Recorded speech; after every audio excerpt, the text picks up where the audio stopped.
Halo, selamat datang kembali di channel United Identity, channelnya fans Manchester United yang selalu berpikir logis dan sistematis. Maaf, dibenerin dulu nih,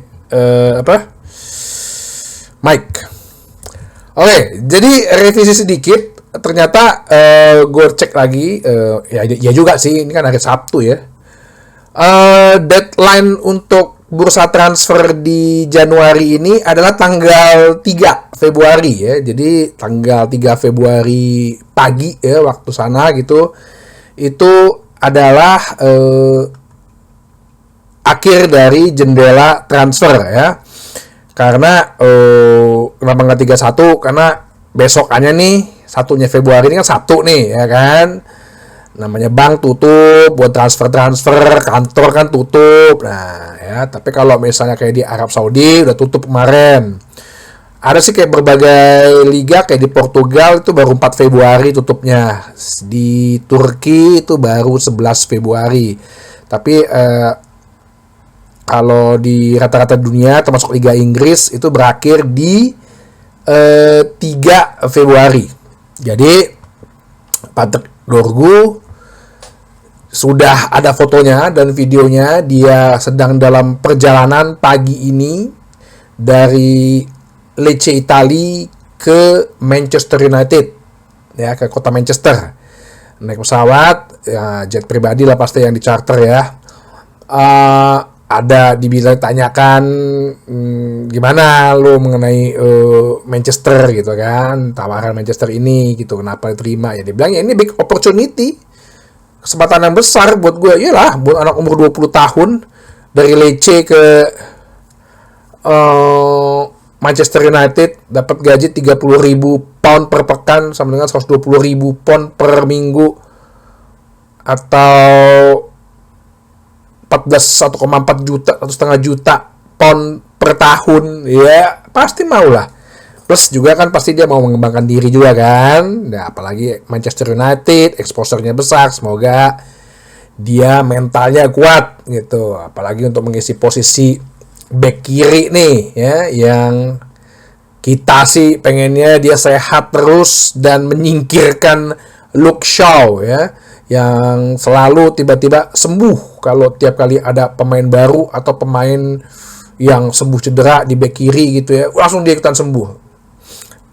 Ya udahlah, dijual aja lah itu.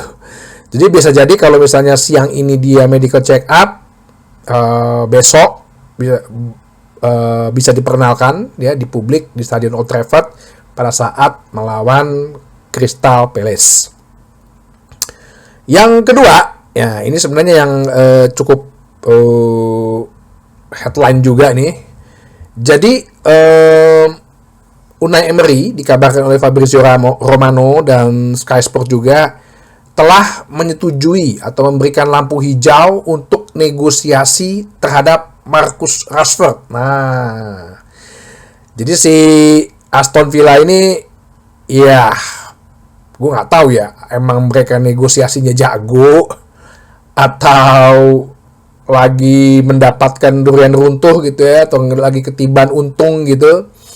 Dia bisa menjual John Duran yang 21 tahun, bahkan dia beli juga murah itu. Dan juga ini pemain juga sebenarnya angin-anginan gitu loh, di latihan juga katanya kurang disiplin. Ya terakhir 3 bulan terakhir ini aja nama dia mencuat, yang dia beberapa kali mencetak gol sama memberi assist kan. Nah, jadi si John Duran ini kan dibeli dengan 77 juta euro atau sekitar ya kalau di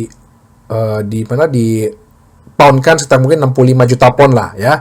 Jadi Aston Villa lagi banyak duit nih. Plus dengan berita Oli Watkins kabarnya akan dibeli oleh Arsenal, karena Arsenal kan butuh pencetak gol. Nah, jadi Aston Villa lagi ada duitnya gitu loh. Kemungkinan Marcus Rashford lah adalah tujuan target selanjutnya. Cuman belum diperjelas apakah nanti ini akan beli langsung atau pinjam dulu. Feeling gue sih mungkin akan dipinjam dulu ya, dulu dengan option to buy ya. Option to buy-nya ya harusnya sih di atas 50-60 juta ya. Contoh misalnya kalau strateginya, kalau Rashford bisa 10 pertandingan, bisa nyetak 10 gol gitu di setiap kompetisi, atau dia bisa membawa Aston Villa ke jenjang atau ke tingkat yang lebih tinggi lagi di Champions League, bisa aja kan?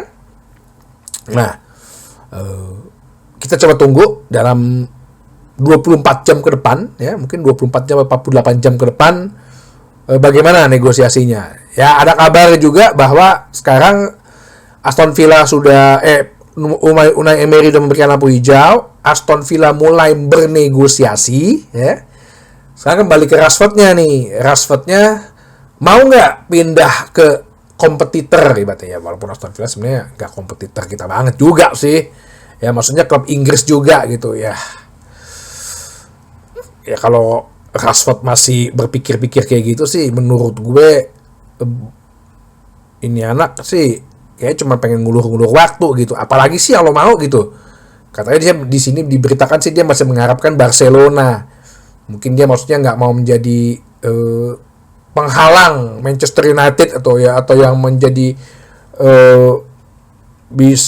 berhadapan dengan klub lamanya. Ya elah, nggak ada yang mikirin juga Rashford. Lu mau pindah ke Arsenal atau City pun juga kita nggak masalah gitu. Dia masih menginginkan Barcelona aja. Dan Barcelona kagak ada duitnya. Mau bayar gaji lo gimana gitu loh. Mungkin sih option to buy atau loan dulu dengan gaji mungkin 80% di Aston Villa gitu ya. Itu bisa aja gitu loh.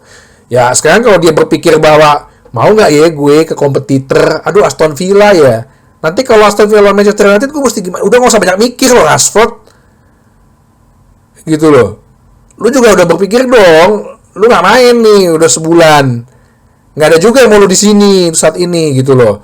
Lu juga nggak menunjukkan apa-apa, lu juga nggak memberikan kontribusi banyak juga ke Manchester United. Yang ada lu lihat jalan-jalan melulu, cuma jalan doang di lapangan gitu. Ya. Jadi kita tunggu aja 48 jam ke depan. Ya terbaik lah. Kita sih sebenarnya mau yang terbaik untuk kedua belah pihak ya, untuk Rashford iya, untuk MU juga. Jadi kalau misalnya Rashford ini bisa deal ya, bisa berjalan mulus nih transfernya.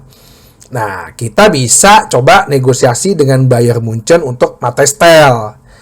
Umur 19 tahun, sayap kiri, ya posisinya hampir sama dengan Rashford. Tapi setidaknya kayaknya nih anak masih bisa diatur gitu loh, masih bisa dibentuk seperti yang si Amorim bilang. Kenapa sih kita kok pemilih pemain muda, pemain-pemain akademi? Ya, secara tersirat si Ruben Amorim bilang masih bisa dibentuk gitu loh. Ya, bagaimana mereka bermain untuk tim, ya kan? Kebanggaan mereka tuh bisa dibangun, mentalnya mereka, nah gitulah. Jadi kalau misalnya Rashford ini berjalan lancar mulus proses transaksinya, transfernya, entah mau dibeli langsung atau dipinjam ya.